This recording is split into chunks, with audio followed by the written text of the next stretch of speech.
keep him warm. Yeah, yeah. Okay, so we'll make a start. Okay, good evening, everyone, and welcome to this evening's public seminar. My name's Ian Thompson, from here. I'm delighted to welcome Professor Leesa Wheelahan tonight. I've known about Leesa's work for many years, but I've never met you before, so it's really nice to meet you. Leesa holds the William G. Davis Chair of Community College Leadership at the Ontario Institute for Studies in Education at the University of Toronto. I didn't realise how long that was until I started reading out, Leesa. But she's also a Senior Honorary Fellow at the Centre of Study for Higher Education at the University of Melbourne, which I think is where you used to work, and she's also an honorary fellow with Scope here. So there's huge ties to the area now. But just found out that we're also quite near neighbours just recently. So the talk that Lisa's going to do tonight, I think it's fair to say that Lisa embraces big ideas, and she embraces them in ways that can be both interesting and challenging. She's going to be talking about the nature and purposes of qualifications this evening. I know we've got some people online, so welcome to you as well. Lisa's going to talk for about 45 minutes, and then there's going to be plenty of time for discussion afterwards. Okay, so thank you very much. Thanks. Well, thank you, Ian, for this invitation to be here. I'm delighted to be here. We were hoping to be here a couple of years ago, but the pandemic got in the way of that, so we're here now. I want to thank, in particular, Susan James Raleigh, now at the University of Adelaide, and James Robson for the invitation to come and to work with them in Scope. I'm presenting work tonight that my partner Gavin Moody at the back and I have been developing for a while. So it's a work in progress, and frank and fearless feedback is welcome because it is a work in progress. It's a body of work that we've been trying to develop through a critique of micro-credentials, so we can think through the nature of qualifications and why they matter. And I've included references to these works at the end, and the slides will be available. I also want to acknowledge some of the influences shaping this work. Just let me have a look at the time so I know what I'm doing. Right. It is steeped in our broader work within the social realist school, within the sociology of education, which is, of course, greatly indebted to Basil Bernstein, who is a British sociologist of education who died at the turn of the 21st century. I'm also drawing on the work of tonight of the late Jack Keating in Australia, who is perhaps best known for his work over decades in researching and in influencing policy in the school sector in Australia. But his work goes far beyond that and has helped to shape both the vocational education sector, or your equivalent of the FE sector, as well as the school sector. And beyond that, his work on qualifications has had an impact on the higher education sector as well. And another important influence on this work tonight is the work of the late Jim Gallagher from Glasgow Caledonian University, whose work provided us with a starting point for thinking about the purposes of education. And we've been sort of workshopping those ideas for the last 10 years, actually, when I had a look. I also, before I start, want to make a further acknowledgement. Gavin and I were in Toronto for 9 years. And so the location of much of the work which we're going through tonight is from the University of Toronto. And as such, I want to pay my respects to the traditional owners of the land upon which we've lived and worked for 9 years. Turtle Island is the name used by some Indigenous peoples to designate Canada and the United States. And specifically, I work at the University of Toronto, which is on land which has for thousands of years been the traditional land of the Huron-Wendat, the Seneca and the Mississaugas of the Credit. And today it's the meeting place for Indigenous peoples from across Turtle Island. So just a word on terminology first. In North America, we had to learn to speak North American when we moved there. It was a bit of a struggle. In North America, they don't use the word qualifications. They use the word credentials. And because we've been there for so long, I slip into that language every now and then. But when I talk about credentials, I'm referring to qualifications. So just to give you high-level overview, more people have qualifications or credentials than ever before in the history of the planet. Yet, and that process of more and more people gaining more and more qualifications is continuing. Yet the link between qualifications and jobs is very weak. And that is a problem if you think that the purpose of qualifications is only to get people jobs. This has led many scholars and policymakers to question the value of qualifications and to posit credentialist arguments, with the implication that there's a lot of overqualification or people get more education than they need. And what sort of irritates me about this argument, it's usually made by people with PhDs. But on the other hand, qualifications are more important than ever before because they mediate all aspects of our lives, not just our working lives, but the kind of culture that we are able to engage with, where we live, what we do, who our social networks are, and so on. And this is reflected in the UN has just promulgated its Treaty on Qualifications Recognition, which is meant to be able to provide a framework for recognising qualifications anywhere in the world. And this is building on lots of national and regional qualifications frameworks that have been developing over the last 20, 30 years. This process was led by Stefania Giannani, who is one of the most senior people in the UN in education, and she's a former Italian Minister for Education, Universities and Research. And she explains, so now, for example, a student coming from Côte d'Ivoire in West Africa, which has already ratified the convention, could move to Norway, the first country in Europe which ratified the convention, having the same kinds of facilities and an easier process of recognition of his or her competences and degrees as a European student. And this is a big step forward for global mobility. Well, our view is that qualifications matter, even if they are imperfect, are subject to credentialist pressures, do contribute to the reproduction of social inequalities and social closure. And we argue that they should be tied less and not more tightly to the labour market. So we're not particularly concerned that there is a weak link between qualifications and jobs. The problem that we've been exploring in this topic is that the nature of qualifications, what they represent, how they are regulated, and how they mediate participation in society is often usually considered independently of the nature of learning and curriculum.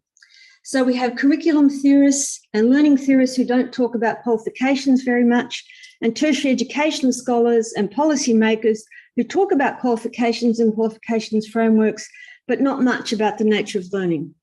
Of course, there are exceptions to this, and Jack Keating is one of those exceptions. He wrote a very nice little conference paper in 2008, which deserves to be much more widely known.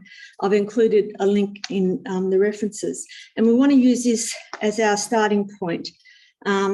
Jack defines a qualification in this way. He says, the formal act of the award of a qualification is that of recognition of the learning. Recognition is a form of validation that the learning has been achieved. This begs the question of what learning. The what learning is the important part of it, and that's what I'll be exploring in this presentation. Well, we regulate qualifications because they matter. In most countries, the title of qualifications, for example, degree or diploma, and the award of qualifications is regulated. And this is because of the key role that qualifications play in mediating all aspects of our lives, particularly, but not just our working lives. Micro-credentials, badges, digital certificates are a pressure point in this whole process. And this is why there's so much policy attention in many jurisdictions on how to incorporate them in qualifications frameworks. For example, New Zealand was the first country to incorporate them on their qualifications frameworks. Policymakers are trying to work out how to do that on the Australian qualifications framework. It's a tricky problem for them. And the EU has been working through its various bodies to develop a common micro-credentials framework. The question that qualifications pose, and the reason why they're regulated, is what do we want graduates to know and to be able to do? In Basil Bernstein's terms, qualifications are evaluative rules that shape learning, and we argue that qualifications, learning and curriculum are linked and that they should be linked. And when we do that, we're able to explore and critique these. So in answer to the question, what do we want graduates to know and be able to do, there's no clear answer to that question. And Jack's insight is because we have a fractured social settlement. The term social settlement is used a lot in Australia to talk about the extent to which there is a social consensus underpinning policy. He explains that qualifications are the outcome of contested social settlements between powerful social constituencies, and that the relative composition and power of these constituencies differs between the school sector, the vocational education or FE sector, and the higher education sector.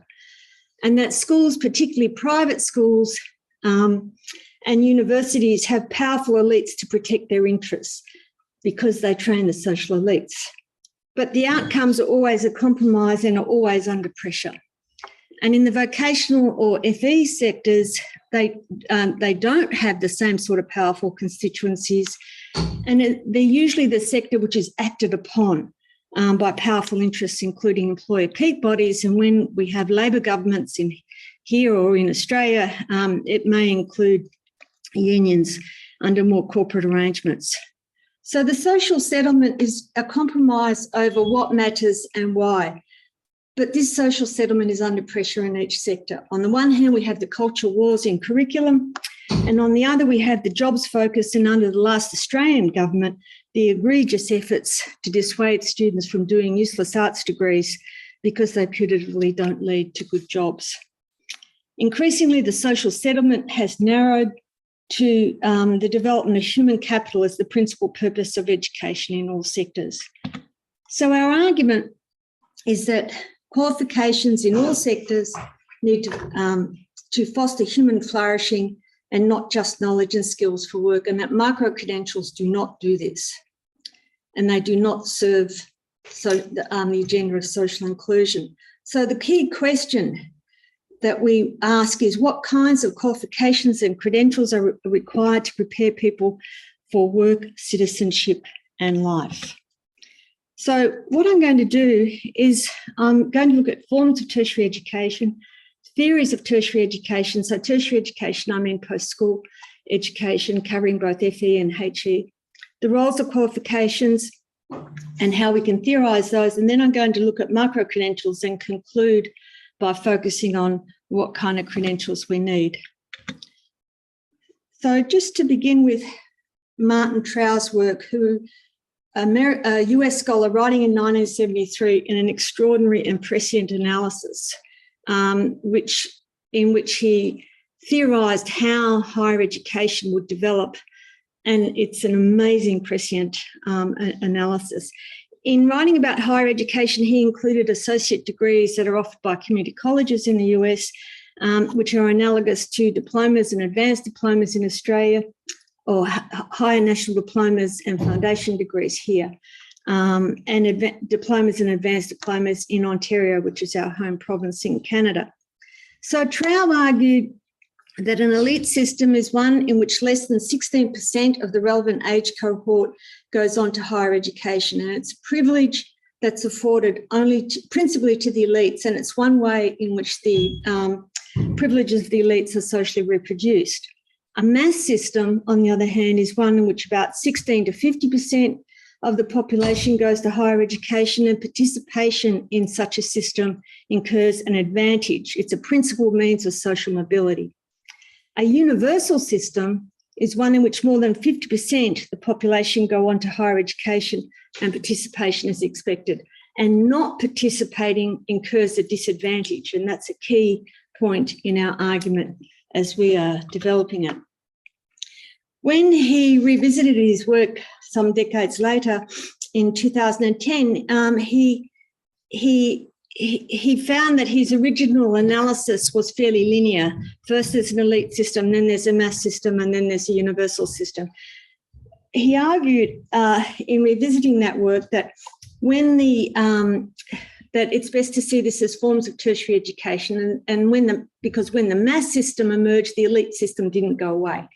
when the universal system emerged, the mass and elite components of the system didn't go away. So we have a universal higher education system with elite components and mass components. And it's best to think of this as forms of tertiary education. And institutions generally reflect their origins as institutions that emerged in the elite, mass and universal periods.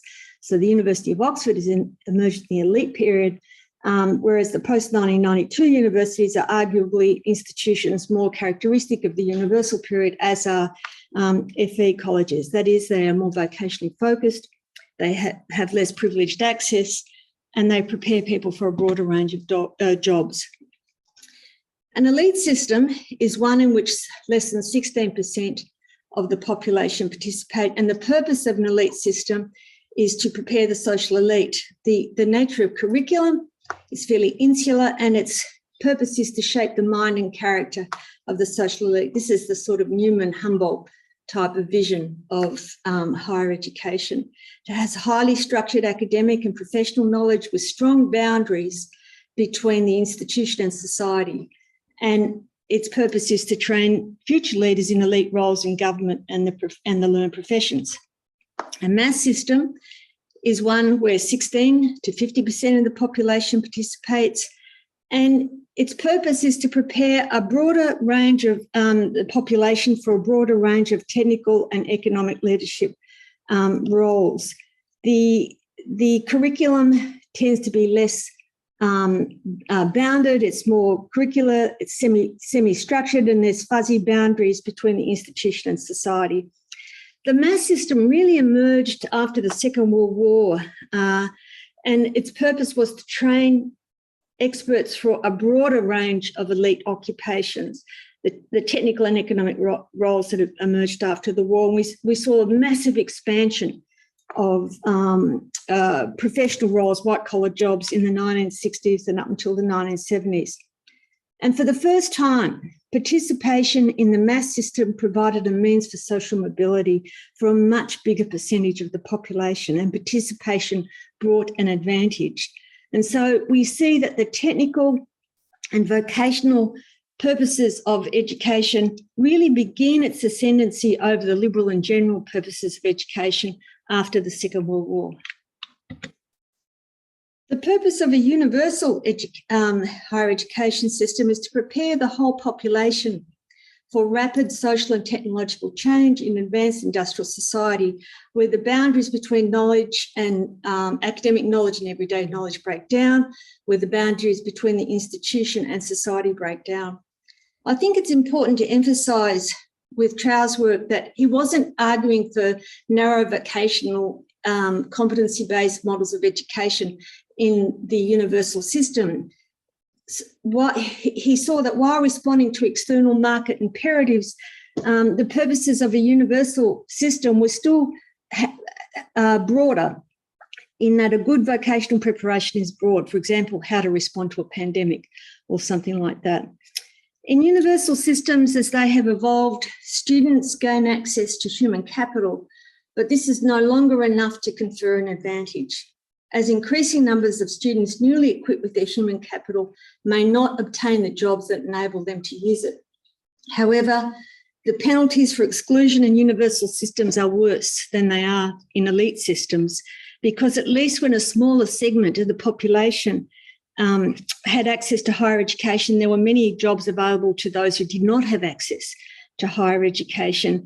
And not having a qualification in an elite system did not preclude you from broader participation in society as it does now. So I want to draw the threads together and think about how we can theorise the nature of qualifications. The three main theories that I'm going to be looking at actually are human capital, credentialism and institutionalism. And I'll explain why I'm not going into Newman and Humboldt in just a moment. But I want to show how these theories explain some stages of the evolution of tertiary education, but not all, and how the roles, and then relate the roles of qualifications to these different stages and theories.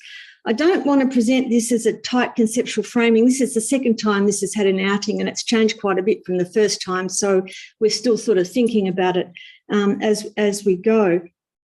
I hope to demonstrate that we need a broader conception of conceptual tools because our current tools aren't enough. So here we have different theories of education associated with different phases of the development of tertiary education, with qualifications playing different roles and having different impacts on society. So in the elite phase of tertiary education, the purpose of education was primarily cultural, whether drawing on the ideas of Newman or Humboldt, in which education was designed to support the development of knowledge, culture and society, although perhaps in different ways, and was focused on the production and the reproduction of social elites. However, the 20th century was the century of the rise of the professions, which expanded massively after the war, as I said, and now social mobility was possible through participation in higher education. However, in the universal period, the notion of the learning society is one which all of us must be continually involved in for the rest of our lives, even though the nature of that learning is understood narrowly as lifelong learning for lifetime earning in the learning economy, and not so much the learning society. Well, are we there yet? It is clear that the trajectory is towards what Simon Marginson, in building on Trow's work, has called high participation system, which is defined as one where the gross tertiary enrolment rate is more than 50%. And most rich countries have achieved this, as have many mid-income and the countries, and the trajectory is for low-income countries in that way too. So what I've done here is I've looked at wealthy Anglophone countries with liberal market economies with comparable systems to show you the tertiary education attainment rate, which is not the participation rate. Participation rate's always higher, but those figures were a bit difficult to interpret. But what I've got here is I've got the tertiary education attainment rate for two segments of the population, those aged between 25 to 64 years and those aged between 25 to 34 years. So this is, they've attained at least a diploma right up to PhD. And it shows that the younger cohort has higher levels of attainment, with the exception of the US, where not much has changed, although all countries have high attainment. Canada's levels are a bit inflated. It overestimates the number of diplomas, but it's still streets ahead of the other countries. And this is largely because of the college system in that country, but that's a topic for a different presentation. So in a high participation system, education distributes access to various positions in the social hierarchy. It's the main path to social mobility. And Marginson explains that as systems have become, as they've grown, they become more hierarchical and stratified, and that resources of class and power still matter, particularly in providing privileged access to the elite sections of the system. In a high participation system, this is a key point, in a high participation system, the focus becomes social inclusion, making sure people are included. And if they aren't included, the question is then asked, what's wrong with them?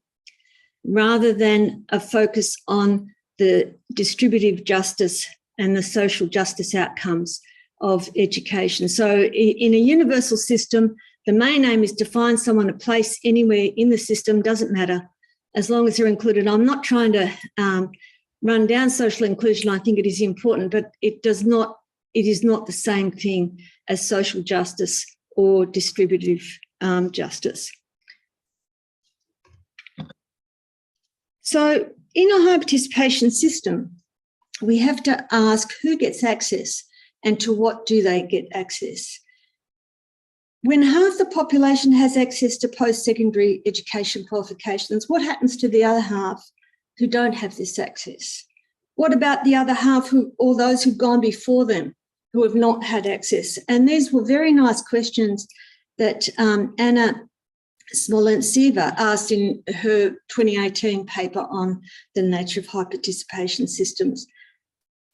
We want to add a question to this. How do types of access matter, given that different types of qualifications mediate different types of imagined futures? So now I want to just move to theories of education and look at the three dominant theories. which are human capital theory and skill-biased technological change, institutional theories, or the school society, and both Weberian and Marxist credentialist theories. I'm not dealing with Newman and Humboldt, although we may in future work. And while they are still fundamental to understanding the purposes of higher education, less so tertiary education, they're less dominant today. But perhaps there's still some resonances in institutional theories. They did theorise and explain the purposes of higher education during the elite phases when only a tiny proportion attended higher education. But arguably, these are the three dominant theories that are shaping discourse and policy. So the first group of theories, human capital theory and skill-biased technological change, and institutional theories where it's all good, tout va bien. Now, they are different. Human capital theory and institutional theory are different, but they share some assumptions. Education in both is a key sorting mechanism that is increasingly based on merit, which undermines the ascribed status as a consequence of birth and emphasises achievement. Both see education as a mechanism to underpin meritocracy, even if this is imperfect. Meritocracy happens in different ways in each of the theories. Human capital theory emphasises investment in education linked to specific knowledge and skills and attributes needed for different domains in the labour market, whereas institutional theories of the school society emphasise the role of education in transforming society and enacting as a sorting mechanism, and more on the ways in which education and qualifications are used as a screening mechanism. It has this in common with credentialism, which I'll discuss later, but unlike credentialism, which thinks it's bad, the school society thinks this is good because it replaces ascription with meritocracy. So the current orthodoxy in education is unarguably human capital theory, which is based on the premise that more education leads to better and higher skills, which leads to better and higher productivity, which leads to a higher GDP. There is a direct linear connection between all these levels, and it applies at the level of the individual, the group, the sector, or the economy. There's one approach for everything, explains all. Human capital is seen both as a private good because individuals reap the benefit of their investment, and as a public good, as James has explained in his very nice recent paper on graduate employability, as a public good because employers get the skilled workers that they need to contribute to the economy. It's still a very narrow notion of what the public good is. So the failure of, so this theory seemed to be able to describe the impact of education up until the 1970s, until the end of the post-war economic boom and the massive growth in white-collar jobs, but it's less able to explain changes since that time. And its failure has led to questioning and problematising, and then its modification in skill-biased technological change, in which the arrow of causation is reversed. So rather than more education driving demand, it's more technological change that drives demand for skilled educated labour. And according to this approach, the problem is quality of education and years of educational achievement. The stock of educational achievement in a country is too blunt an instrument because of the huge variation between countries, and that the problem, therefore, is to directly measure skills. And that's what PISA, PIAC and TIMSS tries to do. And this explains the focus on 21st century skills. The problem is that we don't teach the right skills and we need to get the mix right. So in the 1960s and 70s, human capital theory was descriptive. It explained why individuals and firms and nations invest in higher levels of education. In the 1980s and 90s, it became normative. Education should be about work. And in 2000 until now, it became prescriptive. Education must be about work, and this is reflected in government policies which seek to encourage people not to do arts degrees and to do, proper degrees in STEM or in health or something like that, because arts degrees are useless. And I say this as an arts graduate. In Australia, it costs more to do an arts degree than it does to do a Bachelor of Medicine. which is a shocking thing. So how's all that going? Well, not particularly well. So when in doubt, double down. If the theory doesn't describe society or education, change society and education to fit the theory. Arguably, that's what governments are trying to do. Now, just to give you an idea of how badly this is going, in Australian vocational education, and remember the vocational education system in Australia has got a tight link to competencies required for specific jobs.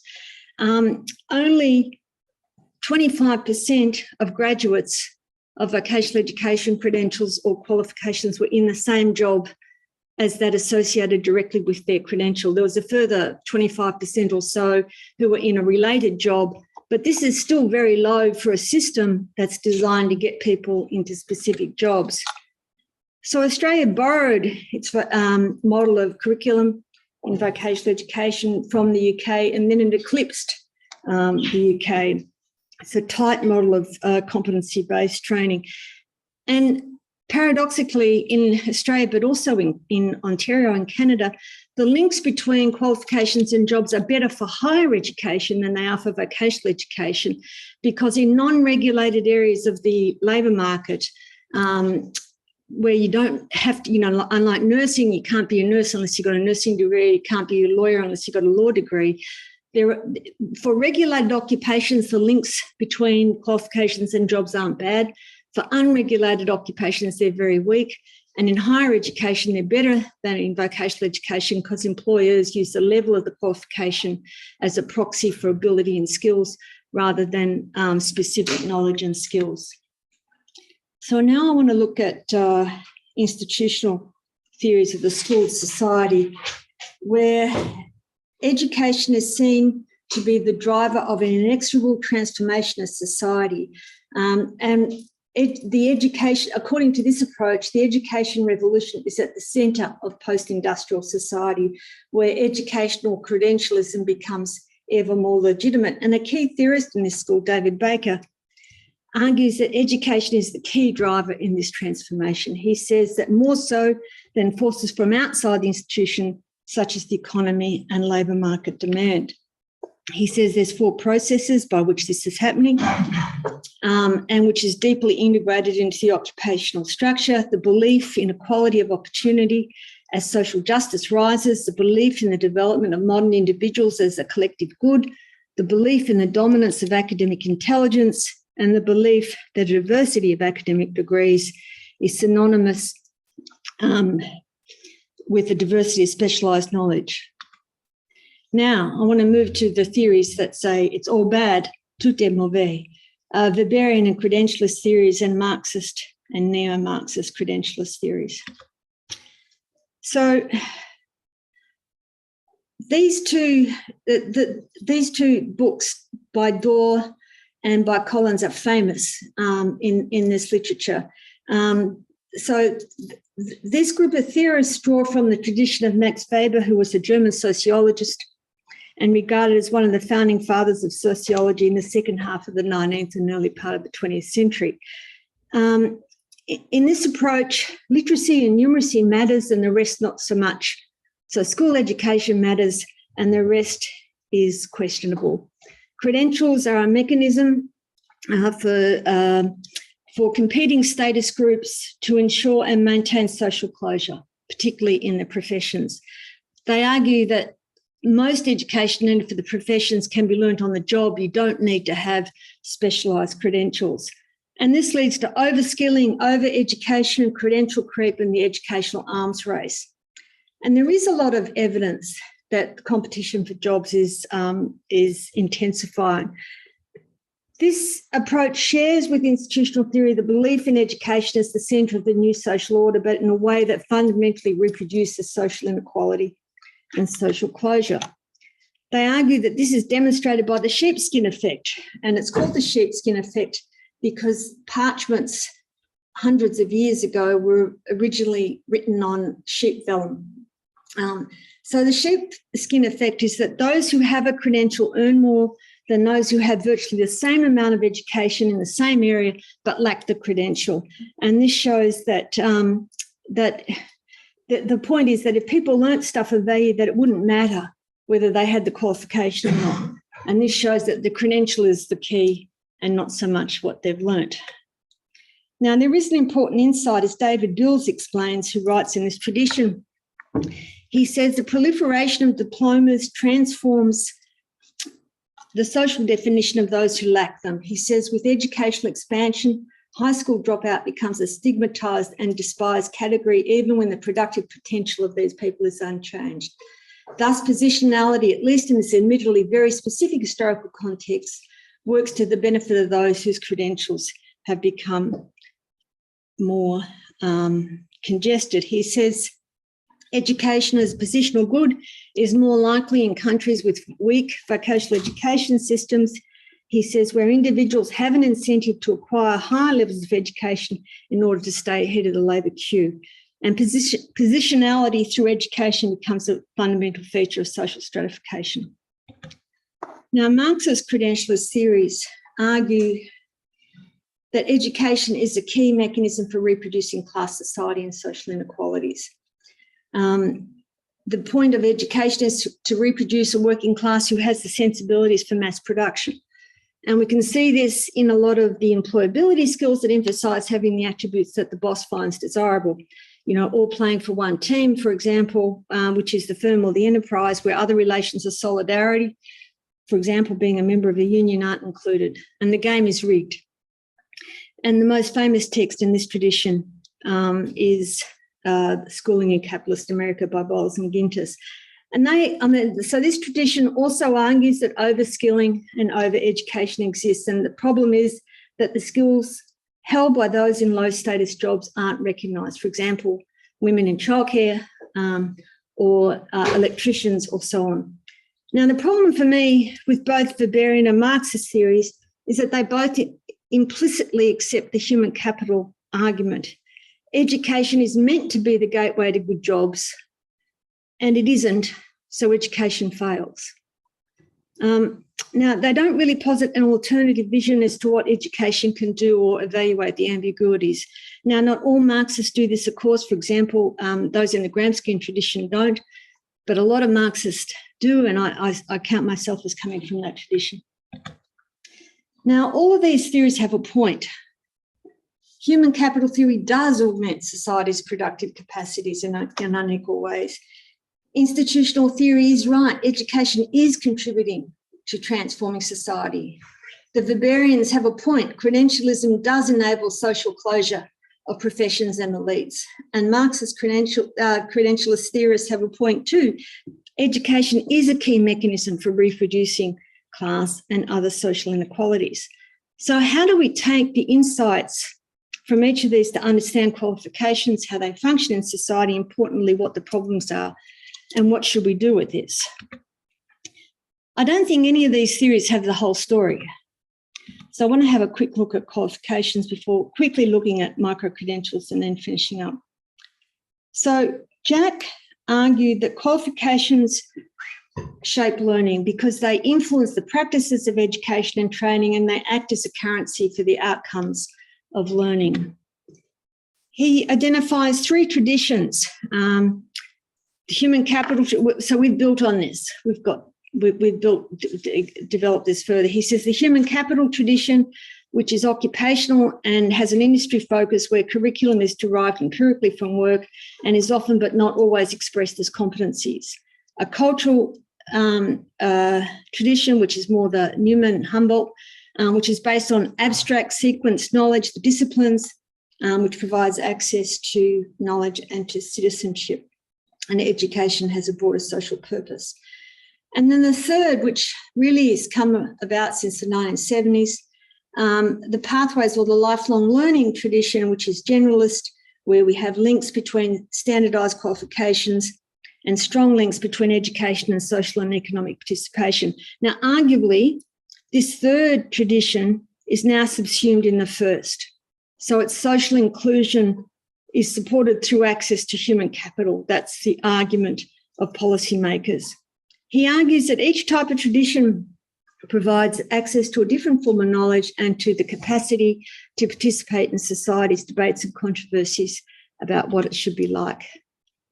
He says that there's tensions between these different purposes or roles, and that within each there's internal relations which make sense in their own terms, whatever you think about that.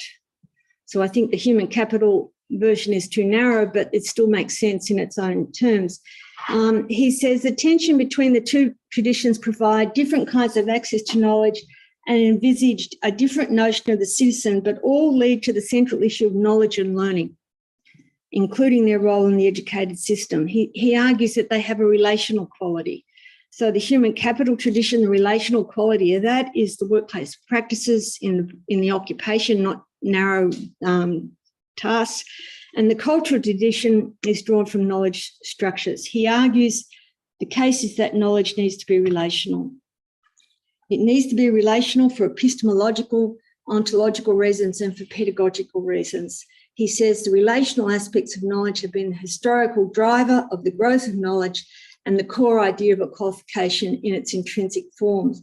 And he argues that bite-sized chunks of learning have no dynamic capacity, which is the essence of the educated and skills person, and will be meaningless in a workplace environment. And the problem is that micro-credentials are not relational. They are alternative credentials which are substantive enough to count towards a full qualification. In policy literature, this is usually about 6 months, although they can be made up of smaller components such as badges, micro courses and certifications. And there's extravagant claims made for what they can do and extravagant notions of micro-credentials. So, for example, Deakin University in Australia has micro-credentials in critical thinking, collaboration, innovation, and digital marketing. RMIT, another university, has micro-credentials in cultural intelligence, emotional intelligence, and so on. And, sometimes these things are more substantive. And in vocational education, there's lots of skill sets which are meant to be around particular roles, like door framing or something. We argue that they atomise and fragment knowledge, because they're small, they can be taken in any order or combination or stand alone, and they make the development of sustained knowledge and skills based on cumulative hierarchical coherence difficult. And arguably, they lead to the fragmentation of jobs.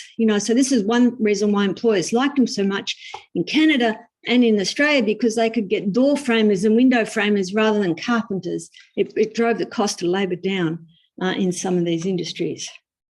The rationale for micro-credentials is that they can produce people who have market-relevant skills, who can hit the ground running, and they're what industry wants, and they lead to a better integration with employers, and that they can result in personalising learning and recognising professional learning, again, in the absence of any evidence that this has happened or going to happen. It's all aspirational. The rationale for them, as with MOOCs and competency-based training, is that they support democracy, social inclusion, social realisation. Who can be against this? All access through private for-profit entities like YouTube, the Khan Academy, and so on. The argument for micro-credentials continues. People will be free to learn what they want when they choose, and this putatively will provide disadvantaged students with access to cheaper learning as they build towards a full credential, which can contribute to widening access for hitherto excluded groups. So again, we have the human capital argument linked to the social inclusion narrative. In contrast, we argue that micro-credentials are a response to precariousness in the labour market, and they have the potential to amplify precariousness in the labour market, because they shift the responsibility and the obligation for investing in human capital to the individual and away from the employer. And in Australia, for example, participation in work-related training in Australia declined from 36% in 2005 to 23% in 2021-22, where individuals now have the responsibility to invest in their own human capital, and if they don't, it's down to them, or if they invest in the wrong things, it's their fault. So we need to be careful of the assumption that just because non-traditional learners will have trouble completing degrees and diplomas, that the alternative is micro-credentials. we need to think beyond the default setting that just because X, in this case diplomas or degrees, is hard, therefore the only option is Y, in this case micro-credentials, without properly interrogating whether micro-credentials are helpful or not. And the evidence is pretty weak. In Australia, vocational education has long offered micro-credentials in the form of skill sets, and the outcomes for graduates of those is always poorer than it is for those who have full credentials. In the US, the New America Foundation found that overall weak positive gains for those with micro-credentials. They may be more likely to get jobs, but not very good ones, and the pay is not good without good prospects. They do not provide an alternative future for the most disadvantaged. And in societies where there is mass and near universal participation in higher education, we argue students need a meaningful qualification or credential that has value in society and in the labour market, and there is no way around this. The problem for policy is not how many people can we get through micro-credentials. It is how can we support students to gain credentials or qualifications that have value and position them to undertake meaningful work and participate in society as citizens, parents, and political persons. Access to and successful attainment of qualifications is a necessary precondition to participate fully in society as a citizen and a worker. It's the passport to the lifestyle associated with culture and wellbeing, and it is a hard policy problem, but it can't be evaded. We've had this problem with every expansion of every level of education, from universal primary school to universal secondary school and now to universal tertiary education. So just in conclusion, just to revisit this framing. In a universal system, the dominant policy driver is human capital theory because education is tied tightly to the labour market in a market society rather than a society supported by a market. But this is entwined with the discourse of democracy and social inclusion, defined as access to human capital. However, experience has shown that while having human capital is a necessary condition for participation in the labour market at a level commensurate with one's qualification, that it isn't enough, and that not everyone who has human capital is able to use it.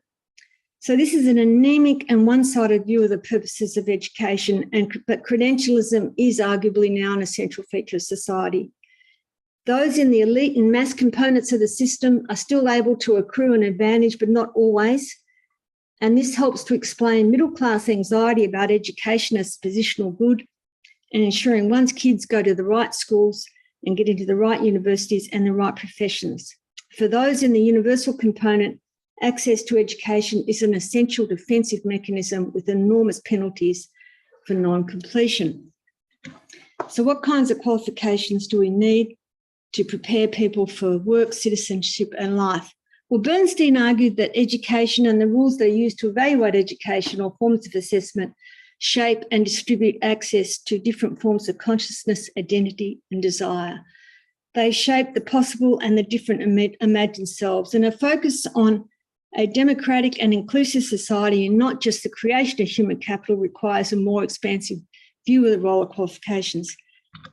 And I have a lovely quote from Dewey here, but I won't read it because I need to finish. Okay, so what should qualifications have? Qualifications should have, as Jack Keating argued, intrinsic value, personal benefit and status that a qualification gives to the learner, the platform and the motivation for further learning and the wider social value of an educated citizenry. They should also have exchange value, social value and educational value. And most focus is on use value and exchange value. Sometimes there is some emphasis on social value. For example, institutional theories emphasise positive social value, whereas credentialists emphasise the negative aspects of this. But not many incorporate all five, and we should do so. And the theories that I outlined earlier do not address all these forms of value. Human capital focuses on use value and exchange value, whereas institutional theory focuses more on social value. Credentialist theories miss intrinsic value and social value.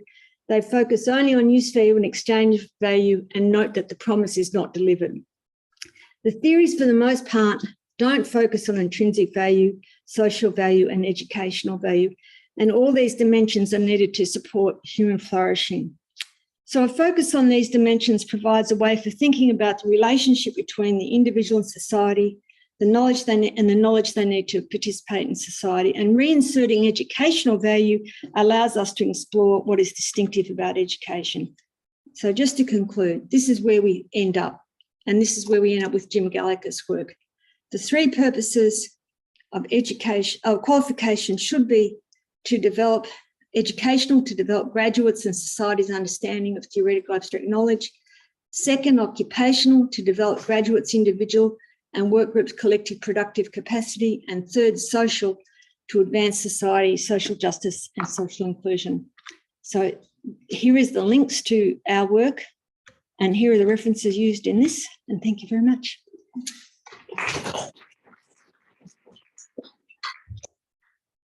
Thank you very much, Leesa. Lots of fascinating stuff.